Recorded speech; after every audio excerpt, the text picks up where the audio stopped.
তো একদল ভাই বলে পাক পাঞ্জাতন মানি আহলে বাইত, পাক পবিত্র তন শরীর, 5টা পবিত্র শরীর আহলে বাইত। এটা অনেকে বলেন। মুহাম্মদ রাসূলুল্লাহ সাল্লাল্লাহু আলাইহি সাল্লাম, আলী ইবনে আবি তালেব, ফাতেমা রাদিয়াল্লাহু তাআলা আনহা, হাসান হুসাইন রাদিয়াল্লাহু তাআলা আনহুমা, এই 5 জনকে পাক পাঞ্জাতন বলে বলা হয়। এরা আহলে বাইত। আসল কথা হলো আহলে বাইত কারা? বাইতুন শব্দটা, বাইতুন শব্দের অর্থ ঘর। বাইতুন শব্দটা আসছে বাতায়া বিতু থেকে, মানে রাত্রি যাপন করা। সাধারণত একজন পুরুষ তার বিবির সাথে রাত্রি যাপন করে, একজন পুরুষ তার বিবির সাথে রাত্রি যাপন করে। তাহলে আহলে বাইত আমাদের বাংলাদেশে ঘর ওয়ালি, আহলুল বাইত আমাদের বাংলাদেশে বলতে পারি ঘর ওয়ালি। আমরা একজনকে জিজ্ঞাসা করি আপনার ঘর ওয়ালি কেমন আছে, এর দ্বারা উদ্দেশ্য হয় বিবি। আহলে বাইত দ্বারা 1 নাম্বার উদ্দেশ্য হলো স্ত্রীগণ। অথচ আমাদের অনেক ভাইয়েরা না বুঝে মনে করে যে আহলে বাইত মনে হয় 5 জন। আহলে বাইত দ্বারা যে বিবি উদ্দেশ্য, এটার কোনো প্রমাণ আছে কিনা? সূরা হুদের 69 নাম্বার আয়াত থেকে 73 নাম্বার আয়াত পর্যন্ত আল্লাহ পাক রব্বুল আলামিন বলেন, ওয়ালাকাদ আরসালনা, আল্লাহ পাক রব্বুল আলামিন বলেন, ওয়ালাকাদ জাআত রুসুলুনা ইব্রাহিমা বিল বুশরা ক্বালু সালামা, আমার ফেরেশতাগণ সুসংবাদ নিয়ে ইব্রাহিম আলাইহিস সালাতু ওয়াস সালামের কাছে এসেছে। ক্বালু সালামা, ফেরেশতারা ইব্রাহিম আলাইহিস সালাতু ওয়াস সালামকে বললেন সালাম। ক্বালা সালাম, ইব্রাহিম নবী জবাব দিলেন সালাম। ফেরেশতারাও বললেন সালাম, ইব্রাহিম নবী জবাব দিলেন সালাম, শান্তি। ফামা লাবিসা আন জাআ বিইজলিন হানিজ, ইব্রাহিম নবী আমার ফেরেশতাদেরকে মেহমান মনে করলেন। মেহমান মনে করে বেশি বিলম্ব না করে উনি একটা ভুনা বাছুর ওই মেহমানদের সামনে নিয়ে আসছে। একটা বাছুরকে ভুনা করছে, ভুনা করে মেহমানদারি করার জন্য মেহমানদের সামনে নিয়ে আসছে। খুব মন দিয়ে শুনেন। মেহমানদের সামনে আনার পর ফালাম্মা রাআ আইদিয়াহুম লা তাসিলু ইলাইহি নাকিরাহুম ওয়া আওজাসা মিনহুম খিফা, ইব্রাহিম নবী মেহমানদের সামনে খাবার পেশ করার পর উনি দেখলেন মেহমানদের হাত খাবারের দিকে প্রসারিত হচ্ছে না, খাবারের দিকে পৌঁছছে না। নাকিরাহুম, ইব্রাহিম নবীর কাছে ব্যাপারটা অস্বাভাবিক হয়ে যায়। ইব্রাহিম নবী সন্দিহান হয়ে যায়, কি ব্যাপার, মেহমানদেরকে খাবার দিলাম, খাবার কেন খায় না? ওয়া আওজাসা মিনহুম খিফা, অন্তরে অন্তরে ভয় পাওয়া শুরু হয়ে যায়।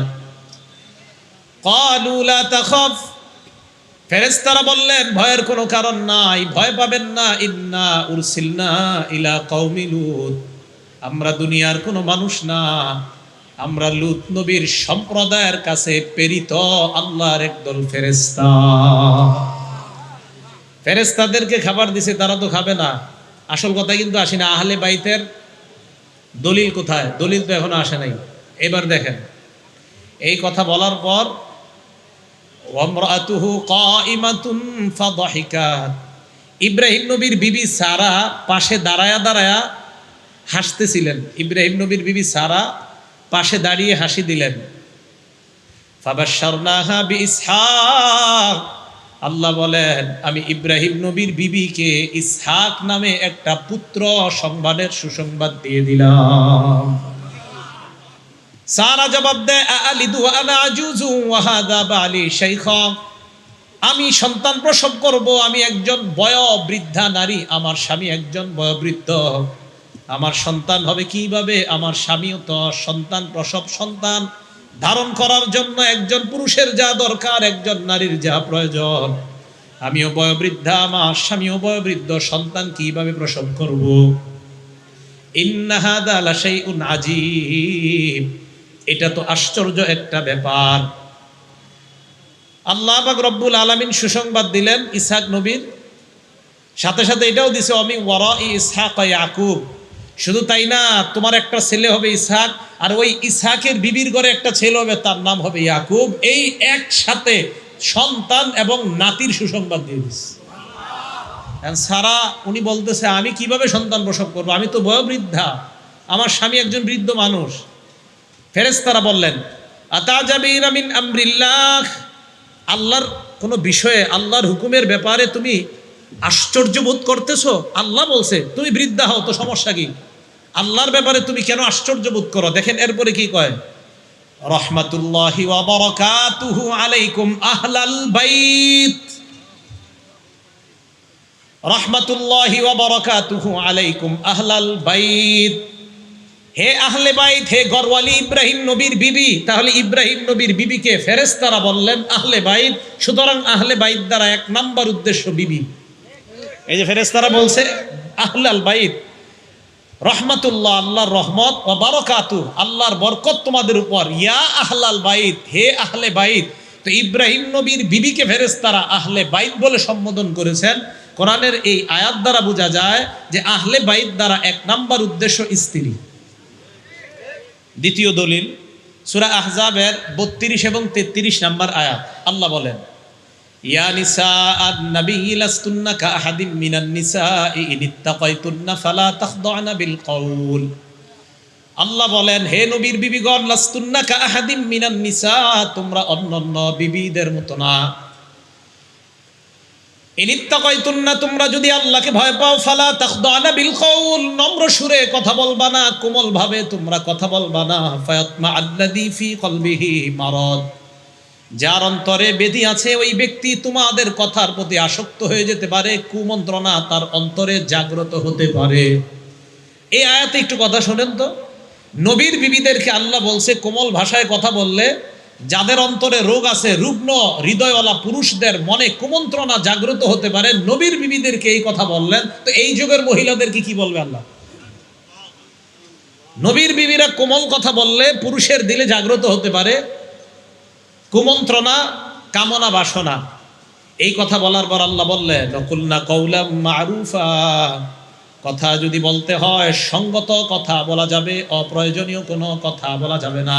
এরপরে কি কয় দেখেন, ওয়াকরনা ফি বুয়ুতিকুন্না, তোমরা ঘরে অবস্থান করো, ওয়ালা তাবাররাজনা তাবাররুজাল জাহিলিয়াতিল উলা, জাহিলি যুগের নারীর মতো তোমরা রাস্তায় বের হয়ো না। ওয়া আকিমনাস সালাতা, নামাজ আদায় করো। ওয়া আতিনাজ যাকাতা, যাকাত দাও। ওয়া আতি'নাল্লাহা ওয়া রাসূলা, আল্লাহ আল্লাহর রাসূলের আনুগত্য করো। এখন দেখেন কি কয়, ইন্নামা ইউরিদুল্লাহু লিইউযহিবা আনকুমুর রিজসা আহলাল বাইত। কি বলছে? কি বলছে? আল্লাহ ওয়াজ করতেছে কার বিবিদেরকে? নবীদের। আবার বলেন আল্লাহ ওয়াজ করতেছে কার বিবিদেরকে? তো নবীর বিবিদেরকে আল্লাহ কি বলছে? এই যে স্ত্রী। তাহলে আহলে বাইত দ্বারা উদ্দেশ্য কোরআনে, এই যে আল্লাহ বলতেছে স্ত্রী, আহলে বাইত দ্বারা এক নাম্বার স্ত্রী উদ্দেশ্য। এই জন্য যে ভাইয়ারা বুঝে না তাদেরকে কোরআনের আয়াতগুলা বুঝান যে দেখেন এইখানে আহলে বাইত দ্বারা স্ত্রী উদ্দেশ্য।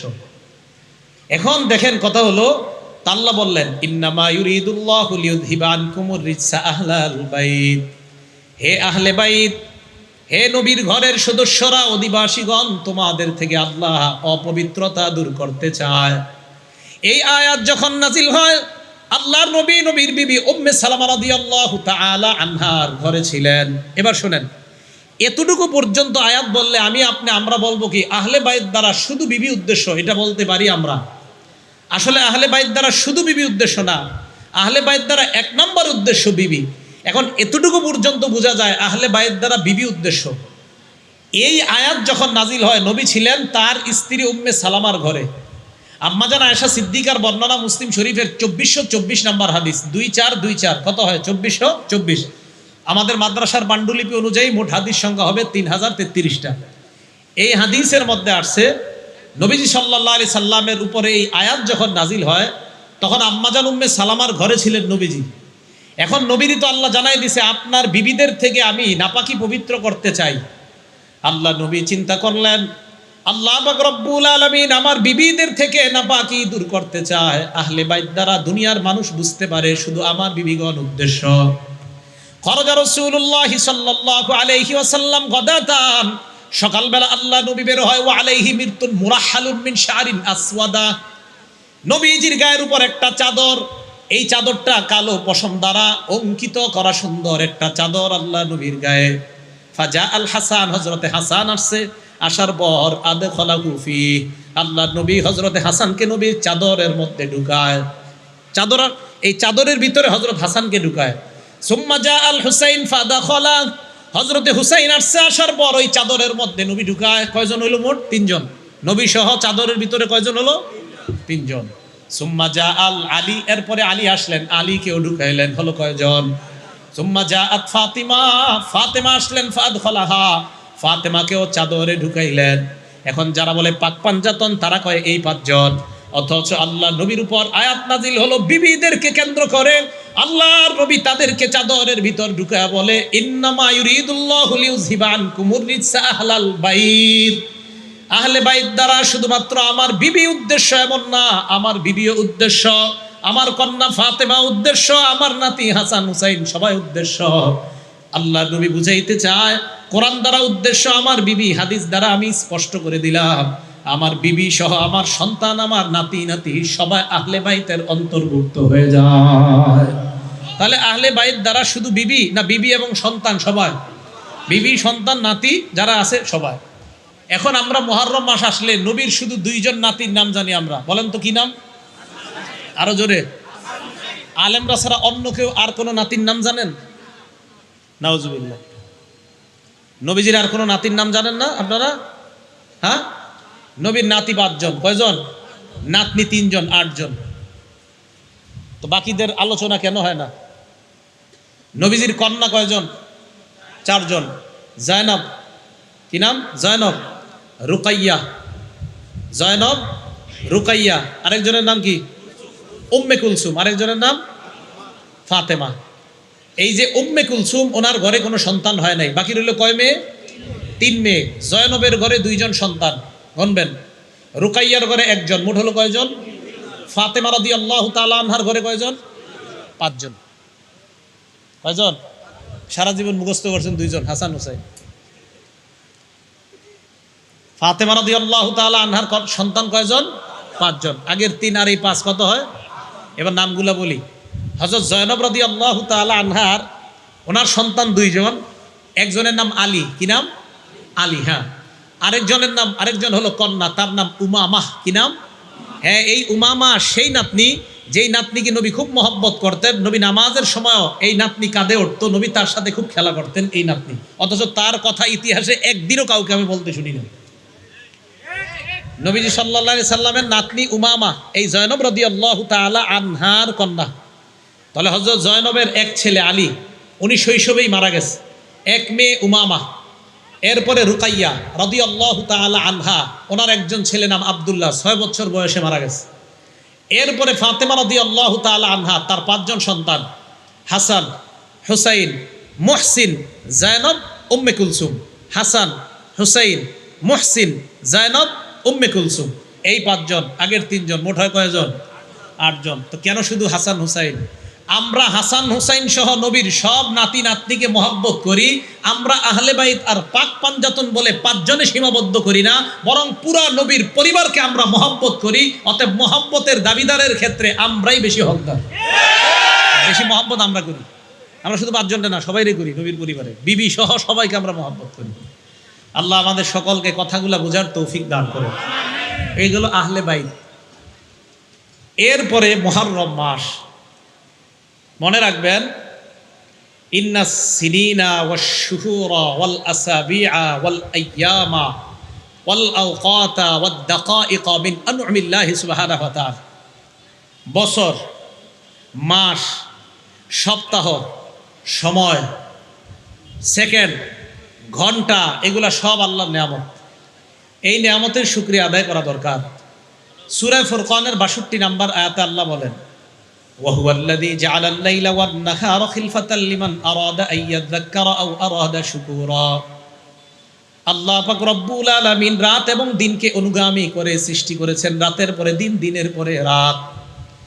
কেন আল্লাহ এইভাবে বানাইলেন? লিমান আরাদা আইয়াযাক্কারা, ওই ব্যক্তির জন্য যে ব্যক্তি উপদেশ গ্রহণ করতে চায়, আও আরাদা শুকুরা, যে ব্যক্তি শুকরিয়া আদায় করতে চায়। আমার আগে কারি সাহেব তেলাওয়াত করছিলেন, ইন্না ফি খালকিস সামাওয়াতি ওয়াল আরদ ওয়া ইখতিলাফিল লাইলি ওয়ান নাহার লাআয়াতিল লিউলিল আলবাব। রাত এবং দিনের পরিবর্তনের মাঝে জ্ঞানীদের জন্য উপদেশ রয়েছে। আল্লাহ বলেন যারা জ্ঞানী, এই জ্ঞানীরা যারা চিন্তা করতে চায়, উপদেশ গ্রহণ করতে চায় আর শুকরিয়া আদায় করতে চায়, তাদের জন্য রাত এবং দিনকে আমি আল্লাহ অনুগামী করে বানাইলাম। এর মানে রাতের পর দিন আর দিনের পর রাত আমরা যারা পাই, সকালবেলা ফজরের পর যখন আমরা ঘুম থেকে উঠি, আমাদের মধ্যে দুইটা দল হয়ে যায়। এক দল ইবাদতের মাধ্যমে আল্লাহর কাছে নিজেকে বিক্রি করে দেয়, আর এক দল শয়তানের আনুগত্যের মাধ্যমে শয়তানের কাছে বিক্রি করে দেয়।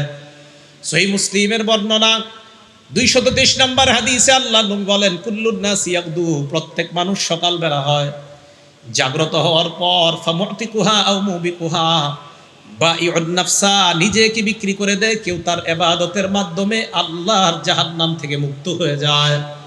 আও মুবিকুহা, কেউ শয়তানের আনুগত্যের মাধ্যমে নিজেকে ধ্বংস করে দেয়। এবার আপনাদের কাছে জানতে চাই, সকাল হওয়ার পর আমাদের মধ্যে গ্রুপ হয় কয়টা? দুইটা। একদল ইবাদতের মাধ্যমে আল্লাহর কাছে বিক্রি করে দেয়, আর একদল শয়তানের আনুগত্যের মাধ্যমে শয়তানের কাছে বিক্রি হয়ে যায়। যারা ইবাদতের মাধ্যমে বিক্রি করে দেয়, আল্লাহ বলেন আল্লাহর নবী বলেন ফাবাইউন নাফসা, তারাও নিজেকে বিক্রি করে দেয়। এর মানে আমরা সকালবেলা নিজেকে বিক্রি করি দুইটা অবস্থা। এক নাম্বার আল্লাহর কাছে, আরেকটা হলো শয়তানের কাছে। আমরা কাদের কাছে, কার কাছে বিক্রি হব বলেন? আল্লাহর কাছে। এখন কথা হলো, এই রাত এবং দিন আর দিন এবং রাত এর শুকরিয়া 24 ঘন্টা আপনি কিভাবে আদায় করবেন, যে 24 ঘন্টা শুকরিয়া আদায় করা যায় কিনা। আবু দাউদ শরীফের 5073 নম্বর হাদিসের মধ্যে আসছে, রাসূল আকরাম সাল্লাল্লাহু আলাইহি সাল্লাম বলেন, মান ক্বালা হিনা ইউসবিহু আল্লাহুম্মা মা আসবাহা বি বিন নি'মা, বলেন আমার সাথে, আল্লাহুম্মা মা আসবাহা বি মিন নি'মা আও বি আহাদিন মিন খালকিকা ফামিনকা ওয়াহদাকা লা শারীকা লাক ফালাকাল হামদু ওয়ালাকাশ শুকরু। নবীজি বলেন, সকালবেলা যদি কে ওই দোয়াটা পড়ে, ফাকাদ আদ্দা শুকরা ইয়াউমিহি, এই ব্যক্তি সন্ধ্যা পর্যন্ত আল্লাহর শুকরিয়া আদায় করছে। এখন নবীজি বলেন, ওয়ামান ক্বালা মিসলা যালিকা হিনা ইউমসি, কেউ যদি রাতের বেলা এই দোয়াটা পড়ে, রাতের বেলা কিভাবে পড়বেন? এইভাবে, আল্লাহুম্মা মা আমসা বি মিন নি'মা আও বি আহাদিন মিন খালকি, শুধু আসবাহার জায়গায় আমসা লাগায়া দিবেন রাতের বেলা। আল্লাহুম্মা মা আমসা বি মিন নি'মা আও বি আহাদিন মিন খালকিক ফামিনকা ওয়াহদাকা লা শারীকা লাক ফালাকাল হামদু ওয়ালাকাশ শুকরু। কেউ যদি সন্ধ্যায় এই দোয়াটা পড়ে, পরের দিন ফজর পর্যন্ত আল্লাহর শুকরিয়া আদায় করার সওয়াব পেয়ে যায়। তাহলে 24 ঘন্টা শুকরিয়া আদায় করার একটা দোয়া পাইলাম। আমি দোয়াটা আবার বলি, যদি পারেন মুখস্থ করে নেবেন, খালি শুনেন। আল্লাহুম্মা মা আসবাহা বি বিন নি'মা আও বি আহাদিন মিন খালকিক ফামিনকা ওয়াহদাকা লা শারীকা লাক ফালাকাল হামদু ওয়ালাকাশ শুকরু। এটা হলো সকালবেলা পড়বেন। আর সন্ধ্যায় পড়বেন, আল্লাহুম্মা মা আমসা বি বিন নি'মা আও বি আহাদিন মিন খালকিক ফামিনকা ওয়াহদাকা লা শারীকা লাক ফালাকাল হামদু ওয়ালাকাশ শুকরু। এই দুইটা দোয়া দুই সময় পড়লে 24 ঘন্টা শুকরিয়া আদায় করার সওয়াব হয়ে যায়। এখন আপনাদের সামনে গুরুত্বপূর্ণ 11টা কথা বলবো। আল্লাহর রাস্তে এই 11টা কথায় বলবেন। মুহররম মাসের ব্যাপারে 11টা কথা খুব সংক্ষেপে আমি বলতেছি। 1 নাম্বার, মুহররম মাসের তাৎপর্য মনে রাখবেন এলাকাবাসী। বিসমিল্লাহ। সূরা তাওবার 36 নাম্বার আয়াত আল্লাহ বলেন, ইন্না ইদ্দাতাশ শুহুরি ইনদাল্লাহি 12 শাহরান ফি কিতাবিল্লাহ। আল্লাহ যেদিন আসমান জমিন বানিয়েছেন, ওই দিন থেকেই আল্লাহর কিতাবে লেখা আছে, আল্লাহর গণনায় মাসসমূহের গণনা হলো 12 শাহর, 12 মাস। বলেন তো, আসমান জমিন যেদিন সৃষ্টি করেছে আল্লাহ, সেদিন থেকে আল্লাহর কাছে মাসের গণনা বছরে কয় মাস? 12 মাস। মিনহা আরবাতুন হুরুম, এই 12 মাসের মধ্যে 4 মাস সম্মানিত মাস। এই 4 মাস সম্মানিত, এটা আবার কোত্থেকে জানবো আমরা? 4 মাসের ব্যাখ্যা করে না নাই আল্লাহ নবী হাদিসের মধ্যে ব্যাখ্যা জানায়া দেয়। এই 4 মাসের ব্যাখ্যা বুখারীর মধ্যে তালাশ করে পেয়ে যাও। সহিহ বুখারীর 3197 নম্বর হাদিসের বর্ণনা। আল্লাহ নবী বলেন, আজ-জামানু ক্বাদ ইস্তাদারা কাহাইয়াতিহি ইয়াওমা খালাকাস সামাওয়াতি ওয়াল আরদ। আসমান জমিন যেদিন আল্লাহ বানাইছেন, ওই দিন সময় যেইভাবে আবর্তিত হচ্ছে, আজও সময় ওইভাবে তার আগের রূপে ফিরে এসেছে। এবার আল্লাহ নবী বলেন, শোনো তোমরা, as-sanatu 12 শাহরা, বছর হয় 12 মাসে। মিনহা আরবাতুন হুরুম, এই 12 মাসের মধ্যে 4টা মাস সম্মানিত। সালাসাতুন মুতাওয়ালিয়াত, 3টা মাস ধারাবাহিক। ওলামারা ছাড়া অন্যরা বলেন 4 মাস সম্মানিত, 3টা মাস ধারাবাহিক। বলেন 4 মাস সম্মানিত, 3টা মাস ধারাবাহিক। 1 নাম্বার যুলকদা, 2 নাম্বার যুলহজ্জা, 3 নাম্বার আল মুহররম, জিলকদ, জিলহজ, মুহররম। বাকি রইল কয়টা? একটা। ওয়া রজবু মুজর বাইনা জুমাদা ওয়া শাবান, জুমাদাল উখরা এবং শাবান মাসের মাঝখানে রজব মাস। তাহলে এই 4 মাস আল্লাহর কাছে সম্মানিত। আলেমরা চুপ, অন্যরা বলেন 4 মাস কোনটা কোনটা? 1 জিলকদ, 2 জিলহজ, 3 4 নাম্বার রজব, 4 নাম্বার। তবে এই 4 মাস সম্মানিত মানে রমজান ছাড়া। কি ছাড়া? রমজান তো আল্লাহর কাছে শ্রেষ্ঠ মাস। আল্লাহর কাছে শ্রেষ্ঠ মাস কোনটা? রমজান। হ্যাঁ, এই দলিল আমরা দিব ইনশাল্লাহ, আসতেছে। তো আল্লাহর কাছে শ্রেষ্ঠ মাস রমজান মাস। তো মুহররম মাসের তাৎপর্য আমরা কোরআন থেকে জানলাম, হাদিস থেকে জানলাম। 2 নম্বর আলোচনা, মুহররম মাসের একটা নির্দিষ্ট তারিখ আছে, যেই তারিখটা খুব গুরুত্বপূর্ণ, 10 তারিখ। এই 10ই মুহররম রোজা রাখার তাৎপর্য। সহিহ বুখারী হাদিস নাম্বার 2004 নাম্বার হাদিস। এই হাদিসের বর্ণনাকারী আব্দুল্লাহ ইবনে আব্বাস রাদিয়াল্লাহু তাআলা আনহুমা। আব্দুল্লাহ ইবনে আব্বাস রাদিয়াল্লাহু তাআলা আনহুমা বলেন, কদিমান নবী সাল্লাল্লাহু আলাইহি ওয়াসাল্লাম আল মাদিনা, নবীজি মদিনায় আগমন করলেন। আগমন করার পর ফারাআল ইয়াহুদা তাসুমু ইয়াউমা আশুরা, নবীজি দেখলেন ইহুদিরা আশুরার দিন 10ই মুহররম রোজা রাখে। নবীজি প্রশ্ন করলেন, মা হাদা, এই দিন তোমরা রোজা রাখো কেন? এটা আবার কোন দিন? ইহুদিরা জবাব দেয়, হাদা ইয়াউমুন সলিহ, এটা একটা নেক দিন, এটা একটা ভালো। নাজ্জাল্লাহু ফীহি বানি ইসরাঈল মিন আদুবিহিম, এটা এমন একটা দিন যেই দিন বনি ইসরাইলকে তাদের শত্রু থেকে আল্লাহ মুক্তি দান করেছেন। ফাসামাহু মূসা, এই দিনের শুকরিয়া আদায় করার জন্য মূসা নবী রোজা রাখলেন। এই জন্য আমরাও রোজা রাখি। আল্লাহ নবী বললেন, ফানা আহাক্কু বিমূসা মিনকুম, আমি তোমাদের চাইতে মূসা নবীর বেশি নিকটবর্তী, বেশি মুহাব্বত করি, বেশি হকদার। এই কথা বলার পর ফাসামা, আল্লাহর নবী নিজে রোজা রাখলেন, সাহাবাদেরকে বললেন তোমরাও রোজা রাখবা। ইহুদিদেরকে দেখলেন 10ই মুহররম রোজা রাখে। নবীজি বললেন, কেন রোজা রাখো? কয়, বনি ইসরাইলকে আল্লাহ 10ই মুহররম তার শত্রুদের থেকে মুক্তি দিছে, তাই মূসা নবী শুকরিয়া করার জন্য রোজা রাখছে, আমরাও রোজা রাখি। নবীজি সাল্লাল্লাহু আলাইহি সাল্লাম বললেন, মূসা নবীরে আমি বেশি মহব্বত করি, তাই নবীও রোজা রাখলেন, সাহাবাদেরকে রোজা রাখতে বললেন। তাহলে হাদিস থেকে আমরা 10ই মুহররম রোজার তাৎপর্য পেয়ে গেলাম। 3 নাম্বার আলোচনা, 10ই মুহররম রোজা রাখার যে তাৎপর্য, এটা পাওয়ার পর এখন বুঝবো আমরা 10ই মুহররম রোজা রাখার গুরুত্ব। মনে রাখবেন 4টা আমল, বলেন সবাই, কয় আমল? 4 আমল নবীজি ছাড়তেন না। 4 আমল নবীজি ছাড়তেন না। নাসাই শরীফ হাদিস নাম্বার 2416 নাম্বার হাদিস। 15 নাম্বার হাদিসের মধ্যে আসছে, 16 নাম্বার হাদিসের মধ্যে আসছে। 15 নাম্বার হাদিসে আসছে একটা, 16 নাম্বার হাদিসে আসছে 4টা। হাদিসের বর্ণনাকারী নবীজির বিবি আম্মাজান হাফসা রাদিয়াল্লাহু তাআলা আনহা। এই আম্মাজান হাফসা বলেন, আরবাউন লাম ইয়াকুন ইয়াদাউহুন্না নবিয়্যু সাল্লাল্লাহু আলাইহি ওয়াসাল্লাম, 4টা আমল আল্লাহ নবী কখনো ছাড়তেন না। 1 নাম্বার সিয়ামা ইয়াউমি আশুরা, মুহররমের 10 তারিখের রোজা আল্লাহ নবী ছাড়তেন না। 2 নাম্বার আল আশরা, জিলহজ মাসের প্রথম দশকের রোজা আল্লাহ নবী ছাড়তেন না। 3 নাম্বার সালাসাত আইয়ামিন মিন কুল্লি শাহরিন, প্রত্যেক মাসের 13, 14, 15 আইয়ামে বীজের রোজা আল্লাহ নবী ছাড়তেন না। 4 নাম্বার ওয়ারাকাতাইনি ক্বাবলা সালাতিল গাদাত, ফজরের আগের 2 রাকাত সুন্নত আল্লাহ নবী কখনো ছাড়তেন না। আমরা খালি সুন্নত উঠাই দিতে চাই, কি করতে চাই? হ্যাঁ, আমরা সুন্নত উঠিয়ে দিতে চাই, অথচ রাসূল আকরাম সাল্লাল্লাহু আলাইহি সাল্লাম ফজরের আগের 2 রাকাত সুন্নত কখনো ছাড়তেন না। হ্যাঁ, সাধারণ জনগণ মন দিয়ে শোনেন, আবার বলি, এরপর আপনারা বলবেন। 1 নাম্বার মুহররমের 10 তারিখের রোজা নবীজি ছাড়তেন না। 2 নাম্বার জিলহজ মাসের প্রথম দশকের রোজা ছাড়তেন না। 3 নাম্বার প্রত্যেক মাসে 3টা রোজা, 13, 14, 15 আইয়ামে বীজের রোজা নবীজি ছাড়তেন না। 4 নাম্বার ফজরের আগের 2 রাকাত সুন্নত নবীজি ছাড়তেন না। 4 নাম্বারটা তো ছাড়ার কোনো সুযোগ নাই। বাকি 3টা যদি পারেন, সম্ভব হলে আমরা রাখবো, সম্ভব না হলে রাখবো না। আল্লাহ আমাদেরকে সবগুলাই আমল করার তৌফিক দান করেন। এবার আপনারা বলেন তো, এই 4টা আমি খালি আঙ্গুল উঠাবো, আপনারা বলেন। 1 10 আশুরার রোজা, 2 10, 3 4 ফজর আগের সুন্নত। আমি কিন্তু ক্লাস এমনি করাই, আর আমি মাহফিলে ক্লাসই মনে করি, এটা কোনো ওয়াজ না। আমি বলবো, আপনারা একটু পরে বলবেন, বাস এইভাবেই তো আমাদের ইসলাম প্রচার হবে। তাহলে 4 আমল রসুল আকরাম সাল্লাল্লাহু আলাইহি সাল্লাম কখনো ছাড়তেন না। মনে থাকবে না ইনশাল্লাহ? আল্লাহ আমাদের সকলকে মনে রেখে আমল করার তৌফিক দান করেন। 4 নাম্বার, মুহররম মাসের রোজার তাৎপর্য, ফজিলত। আগে তো গেল তাৎপর্য, এখন ফজিলত শুনবো। মুহররমের রোজার ফজিলত, 10 তারিখের রোজার ফজিলত না, মুহররমের রোজার ফজিলতটা শুনেন। মুহররমের রোজার ফজিলত মুসলিম শরীফের 2645 নাম্বার হাদিস, আমাদের কওমি মাদ্রাসার পাঠ্যপুস্তক অনুযায়ী 1163 নাম্বার হাদিস। এই হাদিসের মধ্যে আসছে রসুল আকরাম সাল্লাল্লাহু আলাইহি ওয়াসাল্লাম বলেন, আফজালুস সিয়ামি বাদা রমাদান শাহরুল্লাহিল মুহররম। রমজান মাসের পরে আল্লাহর কাছে সবচাইতে শ্রেষ্ঠ হলো মুহররম মাসের রোজা।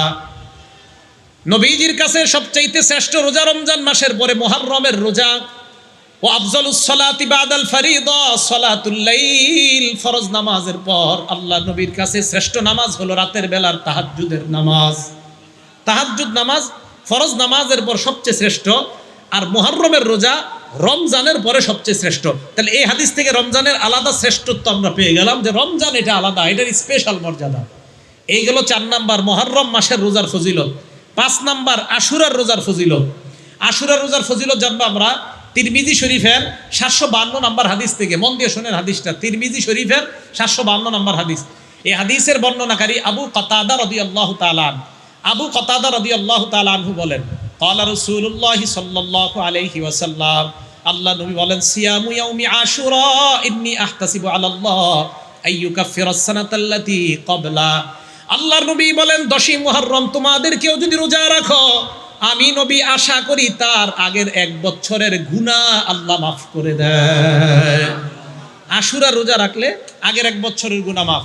এবার আপনাদের মধ্যে সাধারণ জনগণের মধ্যে একজন বলেন তো, কোন রোজা রাখলে আগের 1 বছরের গুনাহ মাফ হয় আর পরের 1 বছরের গুনাহ মাফ হয়? আলেম ছাড়া অন্যরা বলেন, দেখি কে পারে, বলেন। মাশাআল্লাহ, আরাফার রোজা। কোন রোজা? মাশাআল্লাহ মাশাআল্লাহ, আরাফার রোজা। আরাফার রোজা রাখলে নবীজি সাল্লাল্লাহু আলাইহি সাল্লাম বলেন, আইয়ুকাফিরাস সানাতাল্লাতী ক্বাবলা ওয়াল্লাতী বা'দা। 9 জিলহজের রোজা যদি কেউ রাখে, আগের 1 বছর পরের 1 বছরের গুনাহ মাফ। আর 10ই মুহররমের রোজা যদি কেউ রাখে, আগের 1 বছরের গুনাহ আল্লাহ মাফ করে দেন। এগুলো 5 নাম্বার 10ই মুহররম রোজা রাখার ফজিলত। 6 নাম্বার, 10ই মুহররম আমাদের করণীয় কি, আমরা কি করব? ভালো করে মনে রাখবেন, 10ই মুহররম আমাদের মূল 2 কাজ। বলেন তো কয় কাজ? 1 নাম্বার রোজা অবস্থায় কাটানো, 2 নাম্বার তওবা করা। বলেন, 1 নাম্বার, 2 নাম্বার তওবা করা। প্রথমে রোজা অবস্থায় কাটানোর দলিল, এরপরে আমরা তওবার দলিলটা নেই। প্রথমে রোজা অবস্থায় কাটানোর দলিল সহিহ বুখারী হাদিস নাম্বার 2006 নাম্বার হাদিস। আব্দুল্লাহ ইবনে আব্বাস রাদিয়াল্লাহু তাআলা আনহুমার বর্ণনা, তিনি বলেন, মা রাআইতু রাসূলুল্লাহি সাল্লাল্লাহু আলাইহি ওয়াসাল্লাম ইয়াতাহাররা সিয়ামা ইয়াউমিন ফাদ্দালাহু আলা গায়রিহি ইল্লা হাদাল ইয়াউম ইয়াউমা আশুরা ওয়া হাদা আশ-শাহর ইয়ানি শাহর রমাদান। আব্দুল্লাহ ইবনে আব্বাস বলেন, রমজানের পরে সবচাইতে দিনের মধ্যে আল্লাহ নবী রোজা রাখার ক্ষেত্রে গুরুত্ব দিতেন মুহররমের 10 তারিখ, আর মাসের মধ্যে রোজা রাখার ক্ষেত্রে সবচাইতে গুরুত্ব দিতেন রমজান মাস। আব্দুল্লাহ ইবনে আব্বাস বলেন, মাসের মধ্যে রমজান মাসকে রোজার জন্য বেশি গুরুত্ব দিতেন, আর দিনের মধ্যে মুহররমের 10 তারিখে রোজা রাখার সবচেয়ে বেশি গুরুত্ব দিতেন নবী। এখন বলেন তো, আশুরার মুহররমের 10 তারিখে আমাদের সবচেয়ে গুরুত্বপূর্ণ কাজ কি করা? রোজা রাখা। 2 নাম্বার বলছি তওবা করা। তওবার দলিল কোথায় পাবো আমরা? তিরমিজি শরীফের 741 নাম্বার হাদিস। দেখেন হাদিস, আব্দুল্লাহ ইবনে আব্বাস রাদিয়াল্লাহু তাআলা আনহুমার বর্ণনা, তিনি বলেন, আমার রাসূলুল্লাহ সাল্লাল্লাহু আলাইহি ওয়াসাল্লাম বিসাওমি ইয়াউমি আশুরা। নবীজি মুহররমের 10 তারিখে রোজা রাখার হুকুম করছে। এই হাদিসের শেষে নবীজি সাল্লাল্লাহু আলাইহি ওয়াসাল্লামের সাহাবা আব্দুল্লাহ ইবনে আব্বাসের বর্ণনা, রাসূল না এই হাদিসের বর্ণনাকারী আলী ইবনে আবি তালেব। এই হাদিসের বর্ণনাকারী আব্দুল্লাহ ইবনে আব্বাস না, আলী ইবনে আবি তালেব। তো আলী ইবনে আবি তালেব বলেন, আল্লাহ রাসূল সাল্লাল্লাহু আলাইহি সাল্লামকে এক ব্যক্তি প্রশ্ন করছেন, আইয়ু শাহরিন তা'মুরুনি বা'দান আসুমা বা'দা শাহরি রমাদান। হুজুর, রমজানের পরে কোন দিন আমি রোজা রাখবো, কোন মাসে রোজা রাখবো, আপনি বলেন আমাকে। নবীজি সাল্লাল্লাহু আলাইহি সাল্লাম বললেন, ইন কুনতা সাইমান বা'দা শাহরি রমাদান ফাসুবিল মুহররম। তুমি যদি রমজান মাসের পরে রোজা রাখতে হয়, তাহলে তুমি মুহররম মাসে রোজা রাখো। কয় কেন?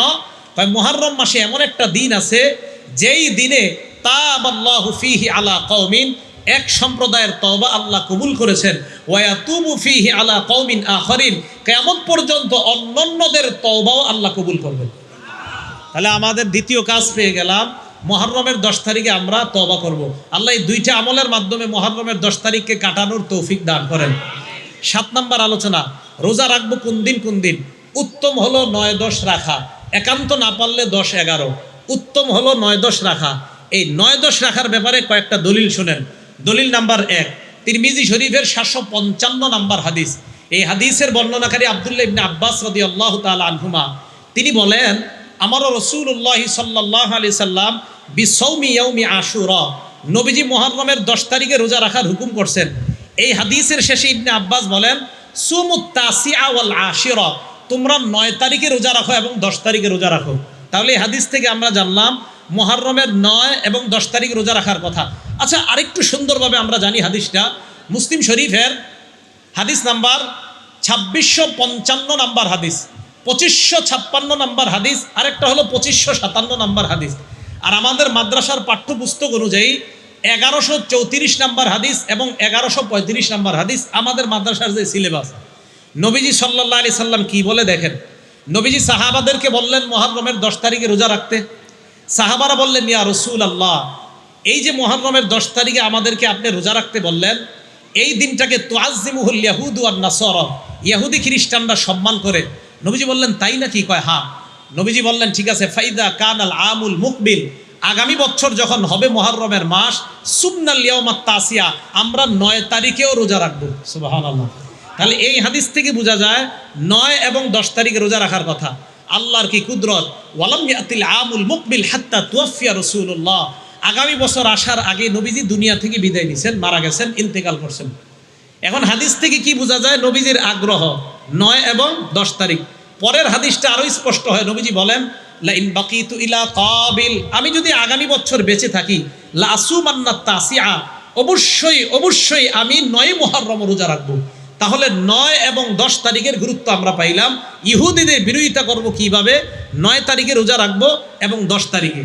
প্রশ্ন হলো, হুজুর 10-11 যে রোজা রাখতে বললেন, এটার কোনো দলিল আছে কিনা? হ্যাঁ, এটারও দলিল আছে। সহিহ ইবনে খুজাইমা হাদিসের কিতাবের নাম 3 নম্বর খণ্ড 506 নম্বর পৃষ্ঠা।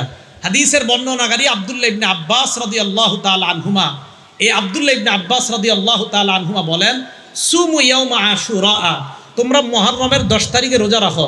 সুমু ক্বাবলাহু ইয়াওমান ওয়া বা'দাহু ইয়াওমান, পারলে আগে একদিন রোজা রাখো, না পারলে পরে একদিন রোজা রাখো। অন্য নুসখায় আছে আও বা'দাহু ইয়াওমান, যদি পারো 9-10 রাখো, আর যদি না পারো 10-11 রাখো।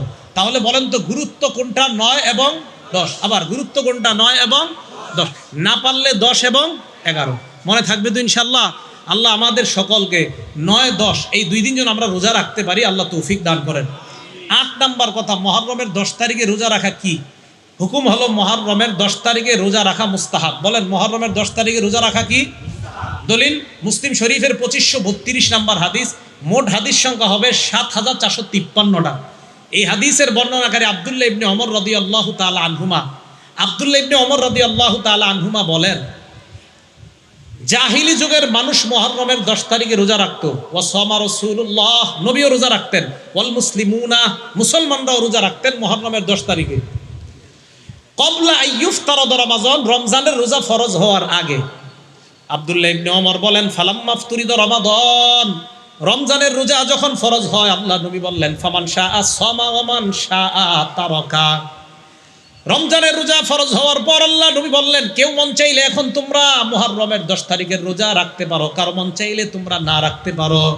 তাহলে রমজানের রোজা ফরজ হওয়ার আগে আল্লাহর নবী আবশ্যকীয়ভাবে সাহাবাদেরকে মুহররমের 10 তারিখের রোজা রাখাইতেন। আর যখন রমজানের রোজা ফরজ হয়ে যায়, নবী বললেন, কেউ চাইলে তোমরা 10 তারিখে রোজা রাখতে পারো, না চাইলে তোমরা রাখতে নাও পারো, কোনো সমস্যা নাই। এই হাদিস থেকে বুঝলাম মুহররমের 10 তারিখে রোজা রাখা মুস্তাহাব। 9 নাম্বার কথা, মুহররমের দিন বর্জনীয়, ভালো করে মনে রাখবেন, 7টা বর্জনীয়। বলেন কয়টা? 1 নাম্বার, তাজিয়া মিছিল বের করা। তাজিয়া একটা কবরের মতো বানায়া এটারে এলাকায় ঘুরানো, এটার সামনে নজরানা পেশ করা। এই নজরানা আপনারা খাবেন না। 2 নাম্বার, একটা ঘরকে কেন্দ্র করে মুরসিয়া পাঠ করা। এগুলার মধ্যে অনেক কুসংস্কার হয়, এই অনুষ্ঠানে যাবেন না। 3 নাম্বার, বিলাপ করা নিষেধ। সহিহ বুখারী হাদিস নাম্বার 1298 নাম্বার হাদিস, ইবনে মাজাহ হাদিস নাম্বার 1584 নাম্বার হাদিস।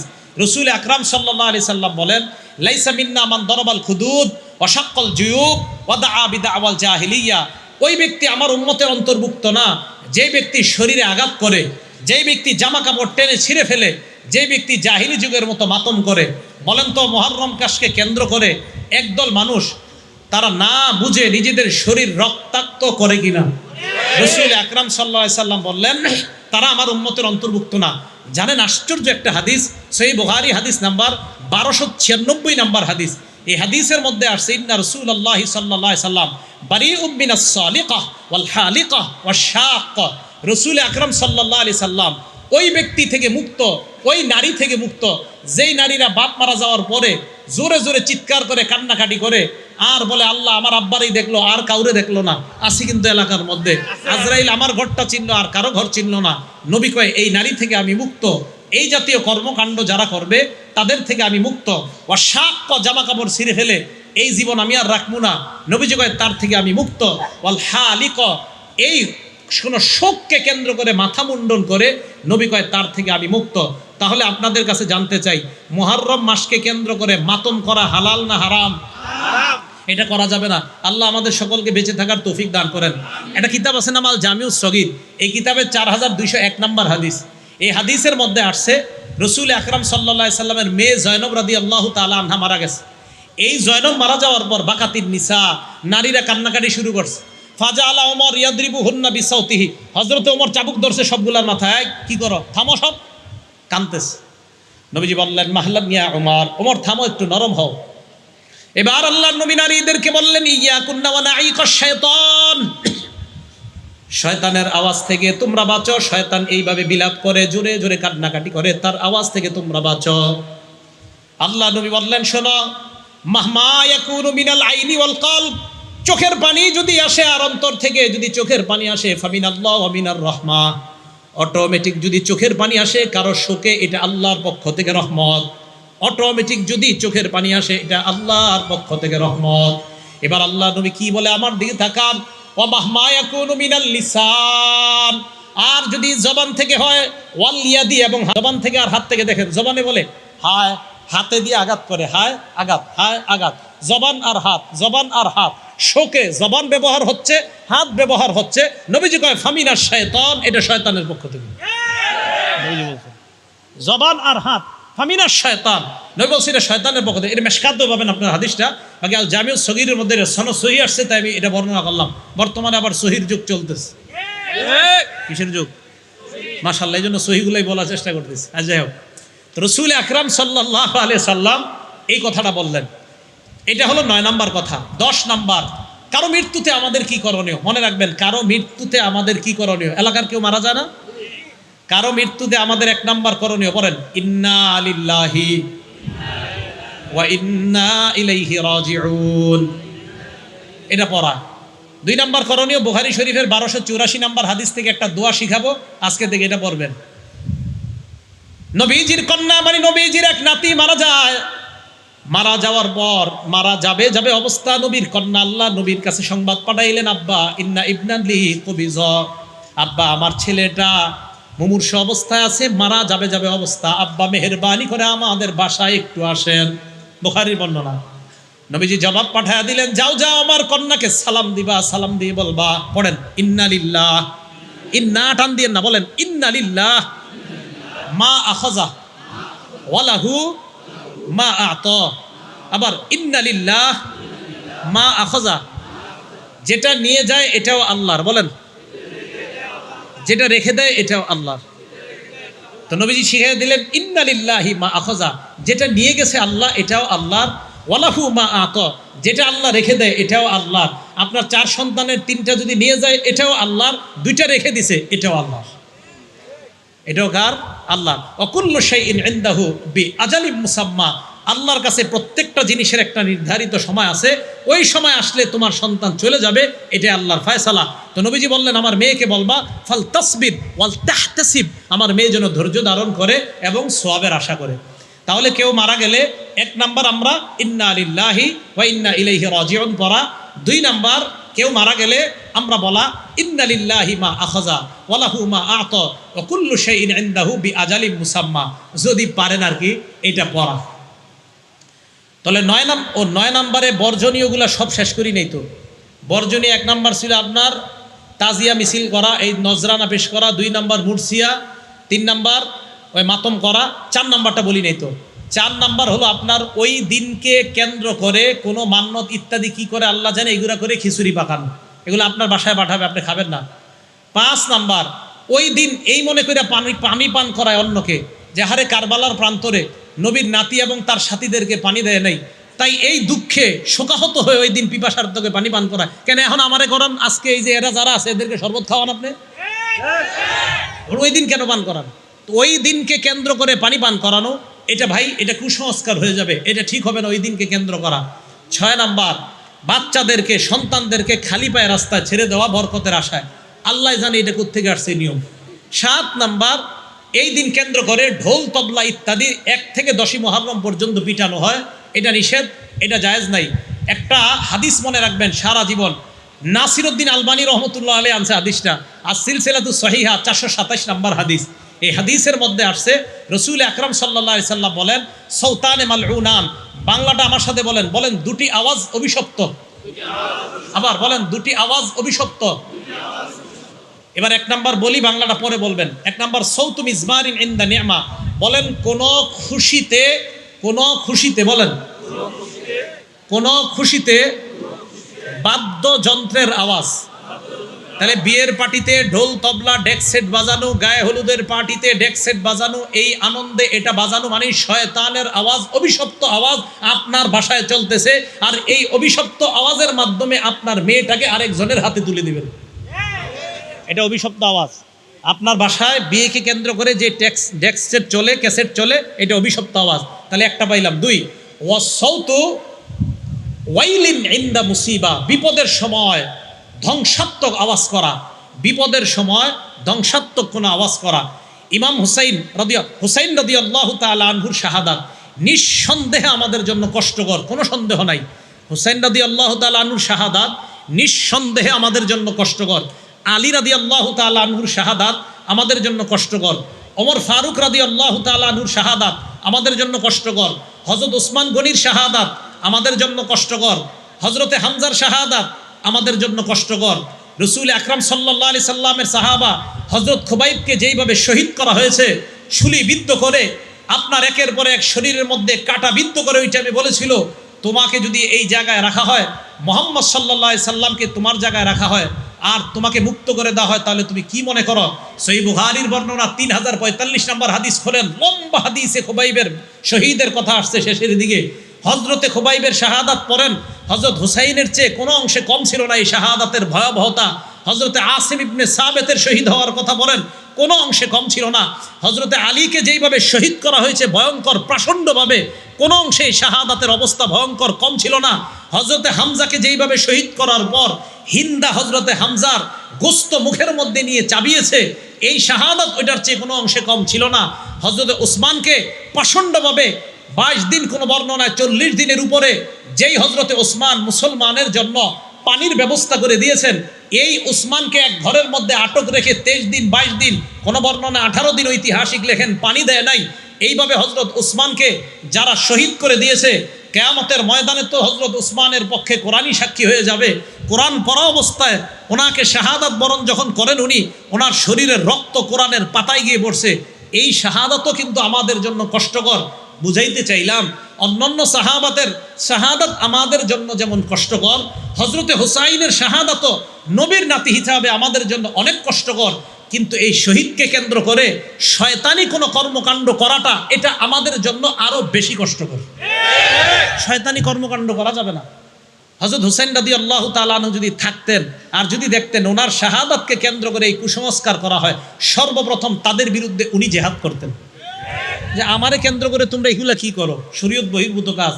তাহলে আমরা নবীর নাতিকে অবশ্যই মহব্বত করি, হযরতে হুসাইনকে আমরা মহব্বত করি, ওনার শাহাদাত আমাদের জন্য কষ্টকর, এটা একটা বিপদ। কিন্তু এই বিপদের সময় ধ্বংসাত্মক কোনো কথা মুখ দিয়ে বলাটা, এটা অভিশপ্ত আওয়াজ।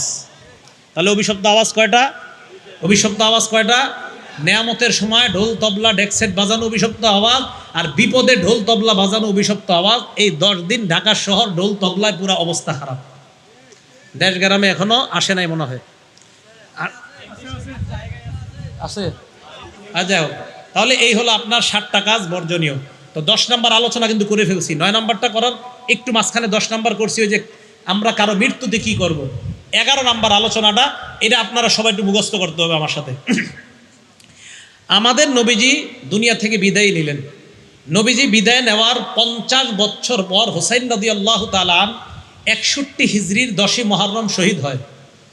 তাহলে আমাদের নবী দুনিয়া থেকে বিদায় নেওয়ার 50 বছর পর 61 হিজরির 10ই মুহররম হুসাইন রাদিয়াল্লাহু তাআলা আনহু শহীদ হয়। উনি শহীদ হওয়ার 300 বছর পর 352 হিজরিতে মুইজুদ্দৌলাহ বলেন, এই মুইজুদ্দৌলা নামক ব্যক্তি 352 হিজরিতে সর্বপ্রথম ইরাকের বাগদাদে 10ই মুহররমের এই মাতমের প্রথা চালু করেন। নাম কি? কত হিজরিতে? না, সবাই কইতে হবে কত হিজরি? ইমাম হুসাইন শাহাদাতের কয় বছর পর? 300। হুসাইন শহীদ হইলেন 61 হিজরির 10ই মুহররম, এরও প্রায় 300 বছর পর 352 হিজরির 10ই মুহররমকে মুইজুদ্দৌলা নামক এক ব্যক্তি ইরাকের বাগদাদের মধ্যে এই প্রথা চালু করে। এরপরে 363 হিজরিতে এই প্রথাটা মিশরে ছড়ায় পড়ে, মিশর থেকে পুরা দুনিয়ার মধ্যে ছড়ায় পড়ে। এখন আপনাদের কাছে আমি জিজ্ঞাসা করতে চাই, 10ই মুহররম যে ইত্যাদি বিভিন্ন কাজগুলা করা হয়, বলেন তো কত হিজরি থেকে? 300। কে শুরু করছে? কোন এলাকায়? বাগদাদে। এরপরে এটা কোথায় গেছে? মিশর। এরপর সারা দুনিয়াতে। এই কথাগুলো আমাদের কিতাবে আছে, মানে আমরা যারা কিতাব পড়ি, আমাদের মতো আলেম যারা, তারা লেখছে। মানে আপনার আল বিদায়া ওয়ান নিহায়ার লেখক লেখছে, আল্লামা ইবনে আসির লেখছে, তো বলবে এটি হুজুর তোমরা বানায় লেখছো। এখন কথা হলো শিয়া ভাইদের কিতাবে কি আছে দেখি। কাদের কিতাবে? এক শিয়ার লেখকের নাম সৈয়দ আমির আলী। বলেন কি নাম? উনি কি শিয়া? এই লেখক উনি কি? সাবধান, কাউকে আপনারা আঘাত করে কথা বলবেন না, শিয়া ভাইদেরকেও মহব্বতের সাথে বুঝাইবেন। সৈয়দ আমির আলী উনি কি ছিলেন? একজন। তার একটা বই আছে নাম দ্য স্পিরিট অফ ইসলাম। বলেন কি নাম? Story of evolution. এই বইয়ের মধ্যে সে লেখছে যে দ্য স্পিরিট অফ ইসলাম, এই বইয়ের মধ্যে সে লেখছে মুইজুদ্দৌলা এই ব্যক্তিটা অলসো ইনস্টিটিউট দ্য ইয়াউমে Ashura, the day of mourning, শোকের দিবস হিসাবে সর্বপ্রথম মুইজুদ্দৌলা নামক ব্যক্তি এই মুহররমের 10 তারিখকে শোকের দিবস হিসাবে সর্বপ্রথম আবিষ্কার করছে। বলেন তো এই লেখাটা কি আমাদের না একজন শিয়া লেখকের? এই তো মাশাআল্লাহ, তাহলে শিয়া লেখক ভাই উনিও লেখলেন যে ওনাদের এই ইতিহাস মুইজুদ্দৌলা নামক ওই ব্যক্তি শুরু করছে। এই ভাইয়ের আরেকটা বই আছে, ওখানে লেখছে হি ওয়াজ আ শিয়া। এই মুইজুদ্দৌলা একজন শিয়া ছিলেন। ওখানে লেখছে হি ইস্টাবলিশড, সেখানে লেখছে হি ইস্টাবলিশড, এখানে ইনস্টিটিউট লেখছে, ওখানে ইস্টাবলিশড। মানে এটার প্রতিষ্ঠা করেছেন যিনি, তার নাম মুইজুদ্দৌলা। সর্বপ্রথম 352তে ইরাকের বাগদাদের মধ্যে এটা আবিষ্কার করেছেন। সময়ের অভাবে আমি আরও অনেকগুলা কিতাবের কথা বলতে পারলাম না। শিয়া বাইদেরই অসংখ্য কিতাব লেখা আরবি ভাষায়, যেগুলোতে তারাও স্বীকার করছে যে এইগুলার আবিষ্কার 352 পর থেকে। তাহলে আমাদের কিতাবেও এগুলা লেখা, তাদের কিতাবেও এগুলা লেখা। প্রিয় শিয়া সম্প্রদায়ের ভাই আপনারা যারা আছেন, মেহেরবানি করে আপনাদের ইতিহাসটা আপনারা জানেন। জানার পর আপনি সিদ্ধান্ত নেবেন যে আমি কি সঠিক বিষয় পালন করতেছি না ভুল বিষয় পালন করতেছি। 11টা বিষয় বললাম। মুহররমের তাৎপর্য, 2 নাম্বার আশুরার তাৎপর্য, 3 নাম্বার 4টা আমল নবীজি কখনো ছাড়তেন না, 4 নাম্বার মুহররমের রোজার ফজিলত, 5 নাম্বার আশুরার রোজার ফজিলত, 6 নাম্বার করণীয়, 7 নাম্বার 9-10 রোজা রাখা, না পারলে 10-11 রোজা রাখা, 8 নাম্বার মুহররমের দিন রোজা রাখার হুকুম কি মুস্তাহাব, 9 নাম্বার মুহররমের দিন বর্জনীয়, 10 নাম্বার কারো মৃত্যুতে আমরা কি করব, 11 নাম্বার মুহররমের বর্তমান প্রচলিত ইতিহাস কখন থেকে শুরু হয়। আল্লাহ পাক রব্বুল আলামিন আমার আহলে বাইত কি শুধু কারা? নবীজির ওই 5 জন না বিবি সহ সবাই? মনে আসেনি সবার? আল্লাহ পাক রব্বুল আলামিন আমাদের সকলকে যে কথাগুলা বললাম শুনলাম, আল্লাহ আমল করার তৌফিক দান করেন। আর এত রাত করে কখনো আমারে বয়ান দিয়েন না, রাত ছোট, এমনিতে রাত ছোট ভাই। আমি যেখানে আসি 11টার আগে ছেড়ে দিবেন। আমার মূল কাজ পড়াশোনার, মানে পড়ানো, মূল কাজ কিন্তু ওয়াজ করা না। তা আল্লাহর রাস্তায় আমার প্রফেশনটার দিকে আপনারা খেয়াল রাখবেন। আমার প্রফেশন আমি একজন শিক্ষক, তুমি মেহেরবানি করে আমার এইটার দিকে আপনারা খেয়াল রাখবেন।